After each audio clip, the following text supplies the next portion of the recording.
ವಿದ್ಯೆಯನ್ನು ಕೊಡೋದು, ನೀತಿಯನ್ನು ಕಲಿಸೋದು, ತಿಳುವಳಿಕೆ ಕೊಡೋದು, ಸಂಸಾರಕ್ಕೆ ಸೂತ್ರಗಳನ್ನು ಕೊಟ್ಟು ಆದರ್ಶ ವ್ಯಕ್ತಿಯನ್ನಾಗಿ ಮಾಡ್ತಕ್ಕಂಥದ್ದು. ಇಲ್ಲಿ ಭಗವಂತ ಮನುಷ್ಯರನ್ನು ಹುಟ್ಟಿಸಿದ ಮೇಲೆ ಅವನಿಗೆ ಬೇಕಾಗುವ ಎಲ್ಲ ಸವಲತ್ತುಗಳನ್ನು ಕೊಡಬೇಕು. ಅವನು ಯಾವ ಸವಲತ್ತು ಕೊಟ್ಟ? ವಿಶೇಷವಾಗಿ ಆಯುಷ್ಯು, ಆರೋಗ್ಯ. Wealth is lot, something is lot. Money is lot, something is lot. Health is lot, everything is lot. ಆರೋಗ್ಯ ಏನಾದರೂ ಕೆಟ್ಟರೆ ಎಲ್ಲವನ್ನೂ ಕಳ್ಕೊಳ್ತಾನೆ ಮನುಷ್ಯ.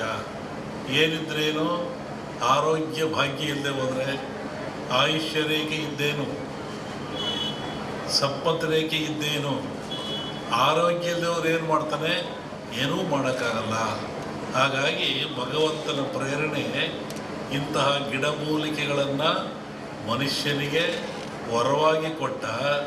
ಇದನ್ನು ತಿಂದು ನೀನು ಉಪಯೋಗ ಮಾಡಿಕೊಂಡು ಸದೃಢವಾಗಿ ಬಾಳು, ಆರೋಗ್ಯವಂತನಾಗಿ ಬಾಳು, ಭೂಮಿಯ ಮೇಲೆ ಸದಾಕಾಲ ಎಂದು ಒಳ್ಳೆಯದನ್ನು ಮಾಡು ಅಂತೇಳಿ ಇಂತಹ ಗಿಡಮೂಲಿಕೆಗಳನ್ನು ಕೊಟ್ಟ ಭಗವಂತ. ಇದು ಇವುಗಳ ಹಿಂದೆ ಹೋಗ್ತದೆ. ಸಮುದ್ರ ಮತನಾಯಿತು, ಇಲ್ಲಿ ಬರೆದಿದ್ದೀರಾ? ಸಮುದ್ರ ಮತನಾಯಿತು. ಸಮುದ್ರ ಮತ ರಾಕ್ಷಸರು ದೇವತೆಗಳು ಆದೇಶ ಕಟ್ಟಿ ಎಳೆದರು. ಎಲ್ಲ ಬಂತು. ಲಕ್ಷ್ಮಿ ಬಂತು, ಐರಾವತ ಬಂತು, ಕನಕಾದಿಗಳು ಬಂದು, ವಿಷ ಬಂತು. ಎಲ್ಲರೂ ಹಂಚ್ಕೊಂಡ್ರು. ವಿಷವನ್ನು ಯಾರು ಹಂಚ್ಕೊಳ್ಳಿಲ್ಲ. ಆವಾಗ ಪರಮಾತ್ಮ ಕುಡ್ದ. ಆವಾಗ ಅವನಿಗೆ ಯೋಚನೆ ಆಯಿತು, ಸಕಲ ಸಂಪತ್ತೆಲ್ಲ ಕೊಟ್ಟುಬಿಟ್ಟೆ ನಾನು, ಸಮುದ್ರದಲ್ಲಿ ವಿಷವೂ ಬಂದುಬಿಡ್ತು, ಇದನ್ನು ನಾನು ಕುಡಿದೆ, ಇದರಿಂದ ಪಾರಾಗೋದು ಹೇಗೆ? ಬಹುಶಃ ಈ ವಿಷ ಈ ಜನರ ಮೇಲೆ ಹೋದರೆ ಏನಾಗ್ತಿತ್ತು? ಕಾರ್ಕೋಟ ವಿಷ. ಅದಕ್ಕೆ ಯೋಚನೆ ಮಾಡಿ ಈ ಧನ್ವಂತರಿಯನ್ನೂ ಕೊಟ್ಟ. ಈ ಧನ್ವಂತರಿ ಎಲ್ಲಿಂದ ಬಂತು ಅಂದರೆ ಸಮುದ್ರದಿಂದ, ನೀರಿನಿಂದ, ಸಾಗರದಿಂದ ಬಂತು. ಇದು ಆ ಒಂದು ದೇವತೆಯ ರೂಪದಲ್ಲಿ ಬಂತು. ನಮ್ಮಲ್ಲಿ ಕೇಳಲಿಕ್ಕೆ ಬುರುಳಿ, ಕಾಮತ್ತು ಎಲ್ಲ ಬಂದಿದ್ದರು ಈ ವಿಚಾರವಾಗಿ. ಕೆಲವು ಸೂಚನೆಗಳನ್ನು ಹೇಳಿದ್ವಿ ನಾವು. ನೀವು ಯಾಗ ಮಾಡುವಂಥ ಜಾಗದಲ್ಲಿ ವೃಕ್ಷ ಇರಬೇಕು, ಅಲ್ಲಿ ಒಂದು ಹುತ್ತ ಇರಬೇಕು, ಅಲ್ಲಿ ಒಂದು ಎಕ್ಕದ ಗಿಡ ಇರಬೇಕು, ಮತ್ತು ಸಮುದ್ರ ಪೂಜೆಯನ್ನು ಮಾಡಬೇಕು. ಯಾಕೆಂದರೆ ಮೂಲ ಸಮುದ್ರವೇ ಮೂಲ. ಇದಕ್ಕೆ ಗಿಡ, ವೃಕ್ಷ, ಬಳ್ಳಿ ಇದಕ್ಕೆಲ್ಲ ಸಮುದ್ರವೇ ಮೂಲ. ಅಲ್ಲಿಂದ ತರಬೇಕು. ಹಾಗೆ ಹೀಗಾಗಿ ಈ ಒಂದು ಯಾಗ ಭಾಳ ಚೆನ್ನಾಗಿ ನಡೀತಾ ಇದೆ ಭೂಮಿ ಮೇಲೆ. ಅದರಲ್ಲೂ ಈ ಕರಾವಳಿ ನಡೆದಿದ್ರೆ ಅತ್ಯಂತ ಮನುಕುಲಕ್ಕೆ ಆದರ್ಶವಾಗಿರ್ತಕ್ಕಂಥದ್ದು, ಪ್ರಾಯಶ್ಯವಾಗಿರ್ತಕ್ಕಂಥದ್ದು, ದೀರ್ಘಾಯುಷ್ಯದ ಗುಟ್ಟನ್ನು ನಮ್ಮವರು ಕೊಟ್ಟಿದ್ದಾರೆ. ಪ್ರಕೃತಿಯ ಗುಟ್ಟನ್ನು ಭೇದಿಸ್ತಕ್ಕಂಥ ಅಟ್ಟೆ ಇನ್ನೇನು ಇಲ್ಲ. ಪ್ರಕೃತಿ ಎಲ್ಲ ಕೊಟ್ಟುಬಿಟ್ಟಿದೆ. ಅದರ ಗುಟ್ಟನ್ನು ಭೇದಿಸಿ ಮನುಷ್ಯ ಉಪಯೋಗ ಪಡಿತಕ್ಕಂಥದ್ದು, ಆರೋಗ್ಯವಂತನಾಗ್ತಕ್ಕಂಥದ್ದು. ಹೋಮಗಳಂದರೆ ಏನು? ಹೋಮವನ್ನು ಯಾತಕ್ಕೋಸ್ಕರ ಮಾಡ್ತಾರೆ? ಅದರ ಉದ್ದೇಶ ಏನು? ಒಂದು ಕಲ್ಪನೆ ಆಧ್ಯಾತ್ಮಿಕ ಚಿಂತನೆ, ಮತ್ತೊಂದು ಕಲ್ಪನೆ ವೈಜ್ಞಾನಿಕವಾಗಿ ಚಿಂತನೆ. ನಾವು ಏನೇ ಮಾಡಿದರೂ, ಯಾವ ಕೆಲಸ ಮಾಡಿದ್ರು, ಯಾವ ಧರ್ಮ ಆದರೂ ಸಹಿತ ಅದು ವಿಜ್ಞಾನಕ್ಕೆ ಒಳಪಡಬೇಕು.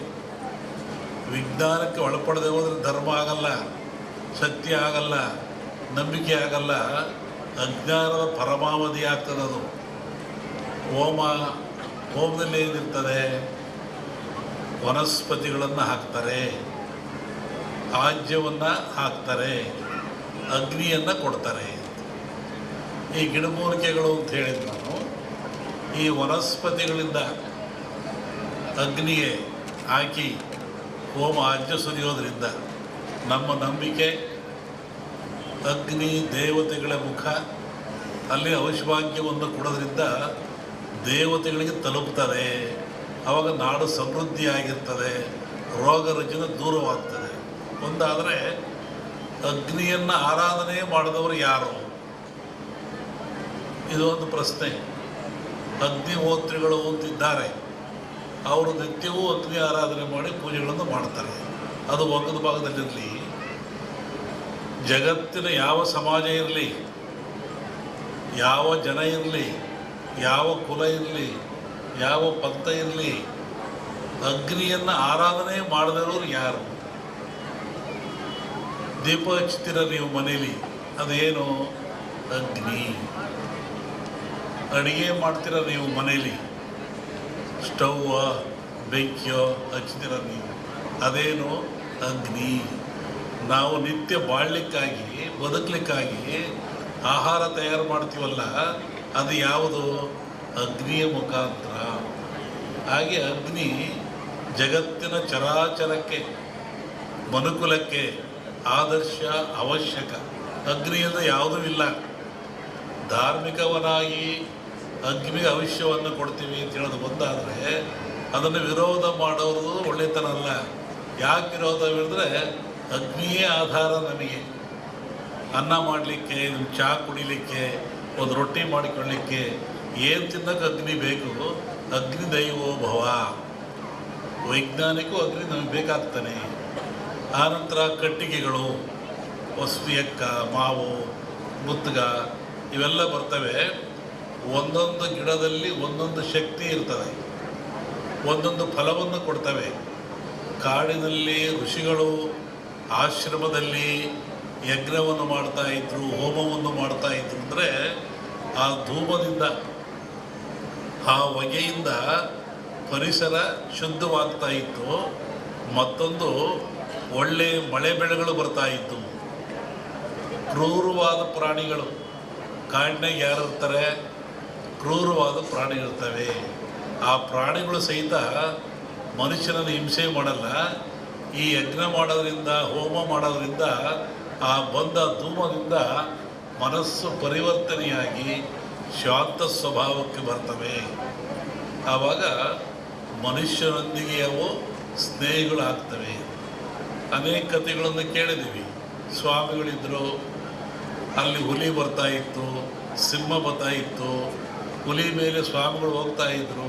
ಅಂದರೆ ಯಜ್ಞ ಯಾಗಾದಿಗಳ ಫಲದಿಂದ ಬರುವಂಥ ಹೋಮಾದಿಗಳ ಧೂಮದಿಂದ ಅವು ಮನಃಶಾಂತಿ ಆಗ್ತಾಯಿತ್ತು, ಕ್ರೂರತ್ವವನ್ನು ಕಳ್ಕೊಳ್ತಾ ಇದ್ದು ಒಂದು ಚಿಂತನೆ ಇದೆ. ಆನಂತರ ರಾಜರು, ಮಹಾರಾಜಗಳು, ಇವತ್ತಿನ ರಾಜರಿಗೆ 10 ರೂಪಾಯಿ ಕೊಡೋ ಶಕ್ತಿ ಇಲ್ಲ ಸರ್ಕಾರದನ್ನು. ಆವತ್ತಿನ ರಾಜರುಗಳಿಗೆ ತಲೆಯನ್ನು ಕಡಿಸುವಷ್ಟ ಶಕ್ತಿ ಇತ್ತು. ಇದ್ದಲ್ಲೇ ಆದೇಶ ಕೊಡ್ತೆ ತಲೆ ಕಟ್ಟು ಮಾಡುವುದಿದ್ದ ಅವನು. ಅಂತಹ ಶಕ್ತಿ ಅವನಿಗಿತ್ತು, ಸಾರ್ವಭೌಮತ್ವವಿತ್ತು. ಅಂಥವ್ರು ಏನು ಮಾಡ್ತಾಯಿದ್ರು? ನಾರ್ಮುಡಿಯಲ್ಲಿ, ಬರಿಗಾಲಿನಲ್ಲಿ ಕಾಡಿಗೆ ಹೋಗಿ, ಆಶ್ರಮಕ್ಕೆ ಹೋಗಿ, ಋಷಿಗಳ ಮುನಿಗಳಿಗೆ ಶಿರವಾಗಿ ಆ ಅಗ್ನಿ